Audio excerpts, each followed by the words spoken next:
The last episode of Attack on Titan is 84 minutes long. Here's a short summary of what took place. The episode begins by cutting straight into the scene where the last remaining members of the Survey Corps, Jean, Levi, Mikasa, Connie, Rainier, and Armin, along with Peak, were getting ready for the crash landing, which they quite surprisingly managed. Falling on top of Eren, or rather the founding Titan, they were getting prepared to kill Zeke and stop the rumbling while saving Eren and preventing him from leading the Titans any longer. All of them except Mikasa were practically getting mentally prepared to having to kill Eren. Then, as they divided their responsibilities, Armin was captured by an Okapi, a beast titan, which was initiated by Ymir, and that transported him to the paths, only visible to the Eldians. As the others strive to save Armin, they see that Eren, using the powers of the founder, was constantly resurrecting different versions of the Nine Titans. Peak explains that these were the shells of the beast titans before Zeke as they go to take down those titans, which was practically an impossible task. Peak took the initiative to turn tails and blow up Eren using the dynamite. But just as she was about to go ahead with it, one of the Warhammer Titans was resurrected and it took out Peak. This distracts Rainier, who gets attacked by three Titans all at the same time. The scene then cuts to those remaining will be referred to as the Survey Corps from here on out, engaging the resurrected Titans in a frontal assault. We then see Armin inside the Okapi thinking. He figured out the only reason Ymir was getting involved was as she too wished for the massacre of humanity. And then Bertolt was resurrected and forced to eat Rainier, who successfully escapes.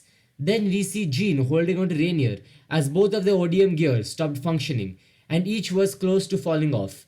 Levi too was injured and Mikasa, losing hope, was about to stupidly attempt to take out all the titans alone, and just then Falco, who had become the new beast titan, which was a bird, came to the rescue with Annie and Gabby and saved the rest of them. That was when Levi concluded that they had no choice but to kill Eren, as they no longer retained the luxury of worrying about him. They then turn around to attack Eren again. The plan was that they would split into groups. The first would save Armin while the other saved Peak and blew up Eren's neck with the dynamite. Armin would then turn into the colossal titan and the explosion would kill Eren. Rainier turned into the armored titan and began distracting the Warhammer resurrections, while Jean and Peak attempted to take out Eren. In the same time, Annie, Mikasa, and Connie tried to catch the Okapi and save Armin. And then we see an absolutely ominous scene depicting the horror of the rumbling. Armin then meets Zeke in the paths and they discuss the spine creature. Zeke explains how the natural tendency of life was to multiply and how the spine creature was life itself. He then talks about how the girl Ymir, who had lived through a ton of suffering, coincidentally entered the tree and became attached to the spine creature which formed the founder. And she then created a world which connected all Eldians and where death did not exist. Zeke was unable to understand something about Ymir that Eren was able to understand and embrace. Zeke now knew that the reason she remained here for so long was because she loved King Fritz.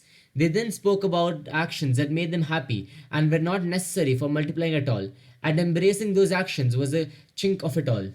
Due to that, they were able to connect with other Eldians. The scene then returns to where the Survey Corps were still struggling and finally managed to free Armin. But by that time, the Titans had begun helping them, as Armin and Zeke had convinced them to help due to their connections to the paths. Zeke then showed himself to Levi, and Levi immediately took him out. That stopped the rumbling temporarily. Jean then separated Eren's head using the dynamite, and the spine creature went after it, but was stopped by Rainier. Armin then transformed into the colossal titan, as the others escaped. For a while it felt as if the rumbling had been stopped, and the spine creature had been eradicated.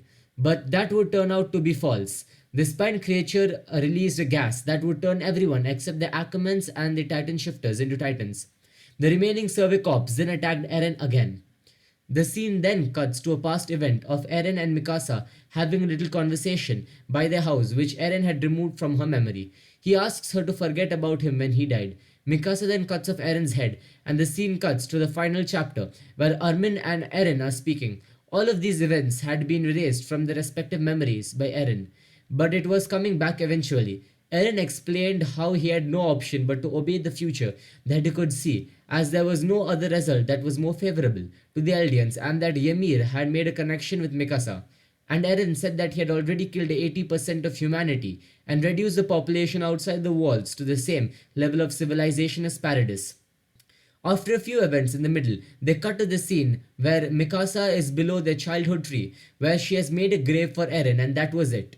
Hope you enjoyed this summary.